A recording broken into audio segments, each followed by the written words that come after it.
할렐루야. 우리 주님 다시 사셨습니다.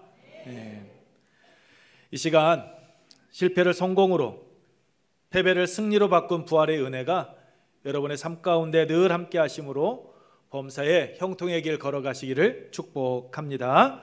우리 옆에 계신 분들과 함께 인사하겠습니다. 예수님 부활하셨습니다. 인사합니다. 예수님 부활하셨습니다. 그리고 우리 인사도 해야 되겠죠. 인사합니다. 시작. 행복한 애운교회 참 잘 오셨습니다. 하나님은 여러분을 사랑하십니다. 저도 여러분을 사랑합니다. 감사합니다. 시간이 많이 갔습니다. 설교를 안 할 수는 없고 그래도 아주 짧게 함께 말씀을 나누도록 하겠습니다. 여러분께서는 지금까지 어떤 소식을 들으셨을 때 가장 행복하셨습니까? 가장 기쁘셨습니까? 그 소식을 들었을 때를 생각해 보면 없던 힘도 그냥 불끈 쓰는 그런 소식이 있으셨습니까? 설교를 준비하면서 한번 생각해 봤습니다. 나에게 있어서 없던 힘도 다시 샘솟게 하는 정말 기쁜 소식 무엇이었는가 하고 말입니다. 그랬더니 여러 가지 좋은 소식들이 참 많았습니다. 그런데 그 중에서 가장 행복했고 가장 기뻤던 순간, 그것은요, 제가 제 아내를 만나고 결혼한 때였습니다. 일부 때는 이거 했더니 웃더라고요. 왜 웃었는지는 모릅니다. 평생 왼수 아니고 이런 생각을 하셨는지 일부 때는 웃으시더라고요. 제가 제 아내를 만났기에 이쁘고 사랑스럽고 귀여운 세 딸 얻을 수 있었고, 무엇보다도 제가 제 아내를 도움을 받아서 평안한 가운데 목회를 하다 보니 이렇게 행복한 교회, 좋은 교회, 애운교회로 제가 담임 목사로 와서 사역을 할 수 있게 된 것 아니겠습니까? 그래서 생각해 봤더니 제가 제 아내를 만나고 결혼하고 살아가는 것, 이것이 저에게 있어서 가장 큰 행복이었습니다. 여러분께서는 언제 가장 행복하셨습니까? 험악한 삶을 살던 한 사람이 있었습니다. 인간적인 욕심으로 인하여서 그는 실수를 하였고, 그 결과 살해 위협을 받고 도망자의 삶을 살아야만 했습니다. 그러다가 사랑하는 여인을 만났고 결혼을 했습니다. 그런데 그 행복도 잠시, 아내가 그만 둘째를 낳다가 죽고 말았습니다. 그는 눈에 넣어도 아프지 않을 아이를 바라보며 아내에 대한 그리움을 이겨내며 살아가고 있는데, 설상가상으로 이제는 큰 아들까지 잃고 말았습니다. 그 아들이 죽었다는 소식이 들려온 겁니다. 그 증거로 주위 사람들이 아들의 유품을 가지고 와서 위로해 줍니다. 그 유품을 바라보는 그 아버지의 마음 어떠했겠습니까? 아버지는 자신의 옷을 찢으며 아내를 잃을 때보다도 더 큰 슬픔에 젖어 아들을 따라 죽겠다라고 애통해 했습니다. 주위 사람들의 그 어떤 위로도 그의 귀로 들리지 않습니다. 그의 마음에 와 닿지를 않습니다. 말 그대로 그의 하루하루의 삶은 죽지 못해 사는 인생과도 같았습니다. 그렇게 하루하루 힘들게 살아가고 있는 어느 날이었습니다. 그 뜻밖의 소식이 그에게 들려옵니다. 22년 전 죽은 줄 알았던 아들이 살아있다라는 소식이었습니다. 뿐만 아니라 외국에서 성공을 하고 그 아버지를 모셔오라고 사람을 보냈다라는 겁니다. 아버지의 마음이 어땠을까요? 아버지는 그 말을 믿지 못했습니다. 하지만 그 아들이 보낸 사람들의 말과 아들이 자신을 데려가기 위하여 보낸 그 최고급 멋진 차를 보고서야, 그때서야 그는 믿게 되었습니다. 죽음을 앞에 둔 노인의 기운이요, 소생케 되었습니다. 회춘한 것과 같은 힘을 얻었습니다. 그리고 그가 이렇게 말합니다. 내가 죽기 전에 가서 그를 보리라. 무슨 내용입니까? 야곱과 요셉의 이야기입니다. 아들 요셉이 살아있다라는 소식, 이 소식은 야곱에 대해, 여러분 창세기 45장 27절 말씀을 보게 되면 이렇게 말씀을 하고 있습니다. 우리 함께 읽겠습니다. 시작. 그들이 또 요셉이 자기들에게 부탁한 모든 말로 그에게 말하매 그 아들의 아버지 야곱은 그 요셉이 자기를 태우려고 보낸 수레를 보고서야 기운이 소생한지라. 아멘. 기운이 소생한지라, 기력이 회복되었다라고 말씀하고 있습니다. 원어상의 뜻을 보게 되면 그가 다시 살게 되었다라고 이야기하고 있습니다. 야곱은 말 그대로요, 표현할 수 없는 기쁨으로 충만했던 것입니다. 애굽왕 바로 앞에 선 야곱이 말합니다. 내 나그네 세월이 130년인데 험악한 세월을 보냈도다. 여러분, 험악한 세월을 보내면서 하루하루 힘들게 살아가던 야곱의 그 지친 영혼, 심신이 어떻게 회복되어졌습니까? 기쁨의 소식을 들었기 때문입니다. 22년 전 악한 짐승에 의해 찢겨 죽은 줄만 알았던 이 아들이 살아있을 뿐만 아니라 애굽의 총리가 되었다라는 그 소식을 들었기 때문입니다. 꿈 같은 일이 자신의 앞에 현실로 나타났기 때문입니다. 무엇보다도 요셉이 살아있다라는 것, 그것은 창세기 37장에서 17세 소년이었던 요셉이 꾼 꿈, 하나님께서 주셨던 그 비전이 그대로 성취되는 것을 의미했기 때문입니다. 무엇보다도 극심한 가뭄으로 인하여서 내일을 알 수 없는 그 상황 속에서 이제는 자녀 손들이 걱정 없이 살아갈 수 있는 길이 열렸기 때문입니다. 하나님께서 할아버지 아브라함과 아버지 이삭에게 약속해 주셨던 너로 큰 민족을 이루게 하리라 라고 하셨던 그 약속의 말씀이 성취되어지는 그 증거였기 때문입니다. 그렇기에 하루하루 험악한 삶을 살아왔던, 죽음의 날만을 기다려왔던 그 야곱의 기운이 다시 소생케 되는, 여러분, 은혜를 받아 누릴 수 있게 된 것입니다. 그렇습니다. 기쁜 소식은 삶의 의욕을 갖게 합니다. 기쁜 소식은 우리의 지친 영혼, 상심한 영혼을 다시 소생케 하는 그 힘이 되어집니다. 절망 가운데 있는 이들에게 새로운 소망을, 새로운 희망을 품고 달려갈 수 있는 그 힘이 되어집니다. 이 기쁜 소식이 오늘 우리에게도 있습니다. 우리가 기쁨으로 달려갈, 전할 소식이 있습니다. 무엇입니까? 바로 사망 권세를 이기시고 예수 그리스도께서 다시 살아나셨다라는 소식입니다. 여러분, 왜 예수님의 부활이 우리에게 큰 기쁨의 소식이 되어집니까? 첫 번째는요, 주님의 말씀은 반드시 성취되어진다라는 것을 우리에게 증거하고 있기 때문입니다. 우리 함께 읽습니다. 시작. 주님의 말씀은 반드시 성취됨을 보여주기 때문입니다. 여러분, 6절 말씀입니다. 6절 말씀을 함께 읽습니다. 시작. 그가 여기 계시지 않고 그가 말씀하시던 대로 살아나셨느니라. 와서 그가 누우셨던 곳을 보라. 뭐 하던 대로요? 말씀하시던 대로였습니다. 예수님께서는 말씀하시던 대로 살아나셨습니다. 시건치 아니하시고 말씀하신 바를 이루시는 신실하신 하나님이심을 예수님은 그 부활 사건을 통하여서 우리에게 친히 보여주시고 증거해 주셨던 것입니다. 여러분, 예수님께서 다시 사셨다라는 것, 예수님께서 말씀하시던 대로 다시 부활하셨다라는 이 말씀은요, 예수님께서 승천하시면서 하셨던 말씀, 내가 세상 끝날까지 너희와 항상 함께 있으리라 라고 하셨던 그 약속의 말씀도 우리의 삶 가운데에서 그대로 성취되어진다라는 것을 보여주고 증거하는 말씀입니다. 마태복음 28장 20절 말씀 우리 함께 읽습니다. 시작. 내가 너희에게 분부한 모든 것을 가르쳐 지키게 하라. 볼지어다 내가 세상 끝날까지 너희와 항상 함께 있으리라 하시니라. 아멘.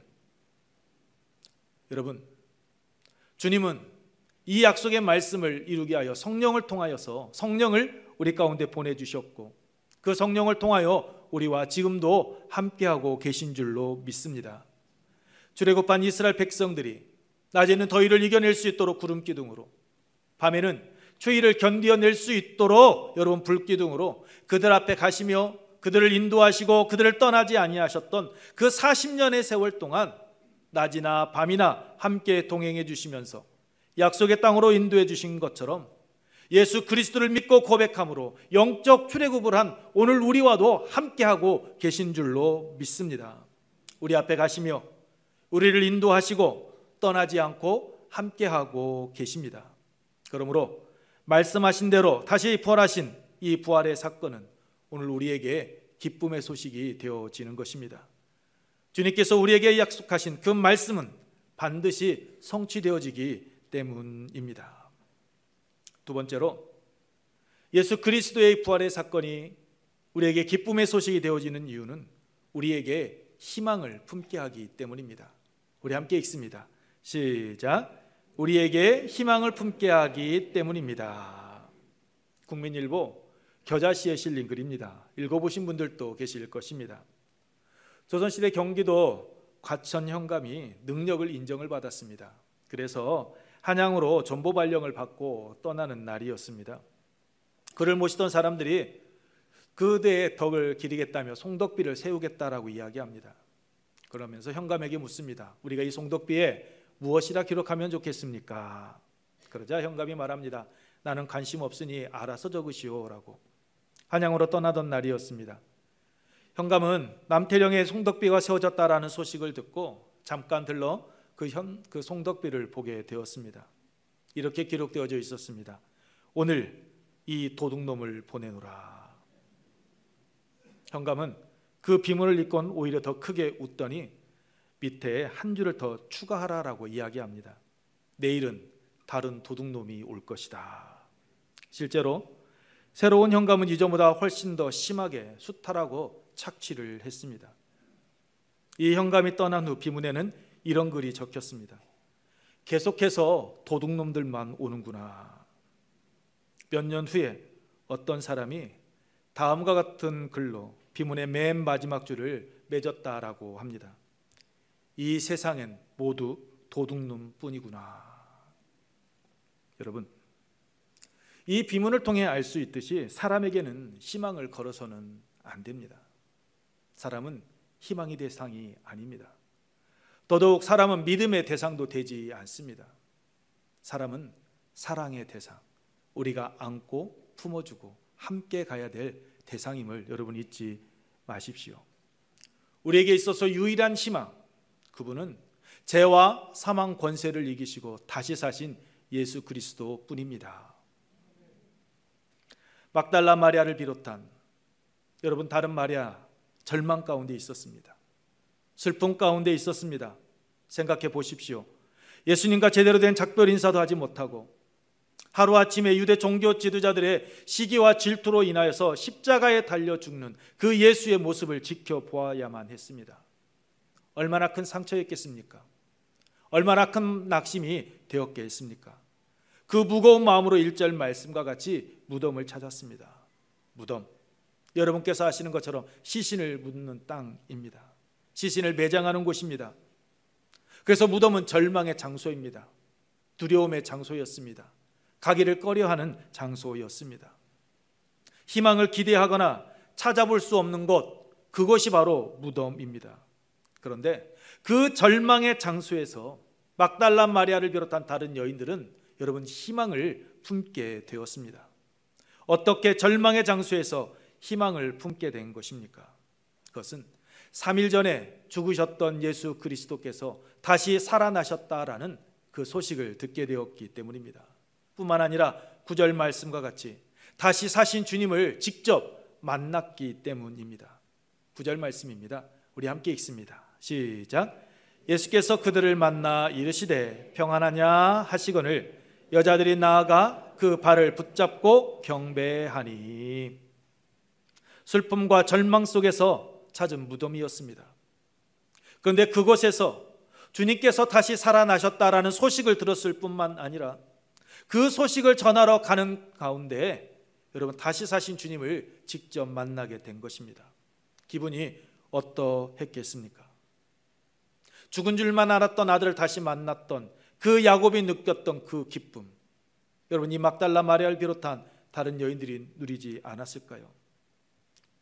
예수님께서 다시 살아나셨다는 소식과 주님을 만났을 때 온전히 믿지 못했던 반신반의했던 그 여인들에게는 그 희망의 단비로 내일의 소망을 품고 나아갈 수 있는 그러한 힘으로 그들에게 다가왔을 것입니다. 어제의 슬픔과 아픔, 두려움은 사라지고 참된 평안과 기쁨이 그들에게 삶의 의욕이 샘솟는 것으로 다가왔을 것입니다. 절망 가운데 찾아왔던 그 무덤에서 희망을 품게 되었던 것입니다. 그들은 다시 사신 주님을 가장 먼저 만나게 되는 기쁨을 얻었습니다. 여인들, 이 새벽에 무덤을 찾은 이유가 무엇입니까?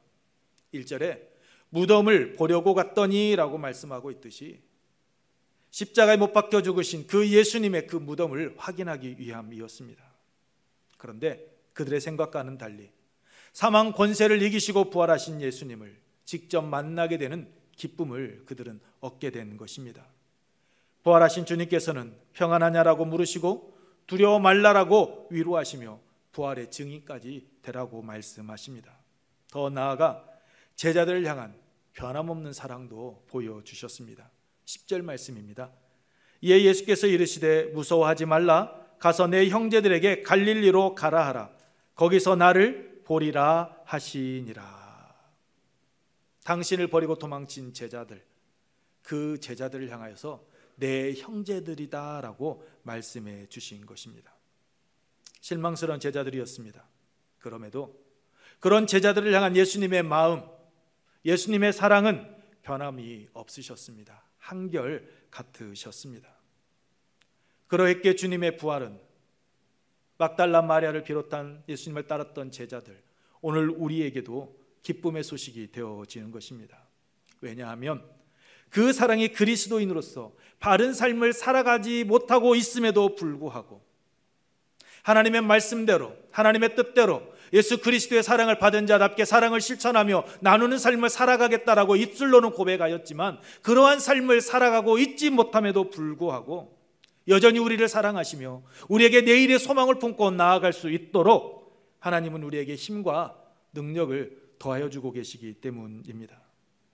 새로운 삶을 살아갈 수 있는 기회의 장을 오늘 우리에게 활짝 열어주셨기 때문입니다. 여러분, 희망은 밝고 따뜻한 행복한 곳에서 자라지 않는다라고 합니다. 희망은 절망 속에서 고통과 슬픔을 먹고 자라는 꽃과 같기 때문이다라고 이야기합니다. 막달라 마리아와 함께 절망의 장소 무덤을 찾았던 여인들은 절망 속에서 고통과 슬픔의 그 눈물을 먹고 다시 사신 주님을 만남으로 그들은 내일의 소망을 품고 살아가게 되었습니다. 저는 오늘 이 시간 부활주일을 맞이하여 하나님 전에 나오신 여러분의 삶 가운데 이러한 은혜가 풍성하게 임하시기를 주님의 이름으로 축복합니다. 말씀을 마치겠습니다. 죄와 사망 권세를 이기시고 다시 사신 주님은 우리가 두려움에 빠져 살아가길 원하지 않으십니다. 오늘 여러분을 두려움의 늪으로 몰아넣는 것이 무엇입니까? 있다면 다시 사신 예수 그리스도 앞에 다 아뢰시기 바랍니다. 말씀하신 대로 다시 사신 죽음의 권세를 이기신 주님께서 능히 이겨낼 수 있도록 힘과 능력을 더하여 주실 줄로 믿습니다. 모세와 함께 하신 하나님, 여호수아와 함께 하셨듯이 내가 세상 끝날까지 너희와 항상 함께 하겠다 약속하신 그 약속의 말씀대로 주님께서 우리와 함께 하여 주실 것입니다. 절망 속에서 주님의 무덤을 찾았던 여인들과 같이 슬픔에 젖어 계시는 분이 계십니까? 다시 사신 주님께서 절망 가운데 있던 여인들에게 희망을 주셨듯이 여러분의 심령 가운데도 희망을 품고 살아갈 수 있는 은혜를 더하여 주실 줄로 믿습니다. 예수님은 다시 살아나셨습니다. 예수님께서는 사망 권세를 이기시고 부활하셨습니다.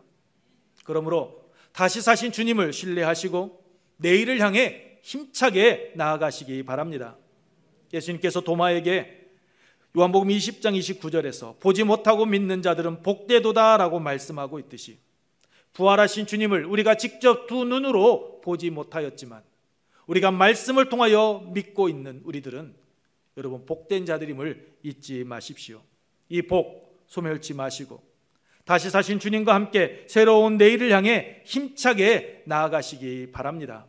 신앙은 힘들지 않는 삶이 아닙니다. 힘들지만 그 속에서 희망을 품고 내일을 향해 담대하게 나아가는 것, 그것이 바로 신앙생활입니다. 그러므로 막달라 마리아와 함께 무덤을 찾았던 여인들이 보여준 것처럼 주님을 찾으십시오. 다시 사신 주님께서 여러분을 만나 주실 것입니다. 선한 목자가 되셔서 실만한 물가로 인도해 주시며 여러분의 지친 영혼 새롭게 소생케 되어지도록 은혜 위에 은혜를 더하여 주실 것입니다. 무서움과 두려움의 자리를 기쁨의 자리로, 절망의 자리를 희망의 자리로 바꾸어 주시는 은혜를 여러분에게 더하여 주실 줄로 믿습니다. 이 은혜가 부활주일을 맞이한 여러분의 삶 가운데 풍성하게 임하시기를 축복합니다. 이 시간 우리 구는 주, 우리 찬양 후에 기도하도록 하겠습니다. 기도할 때 사망 권세를 이기시고 다시 사신 주님의 은혜 안에서 약속의 말씀이 성취되는 기쁨과 절망 속에서도 낙심치 않고 희망을 품고 살아감으로 삶의 자리에서 함께 동행하시는 하나님의 은혜를 경험하고 증거하는 삶 살아가게 하옵소서라고 우리 함께 찬양 후에 통성으로 기도하도록 하겠습니다.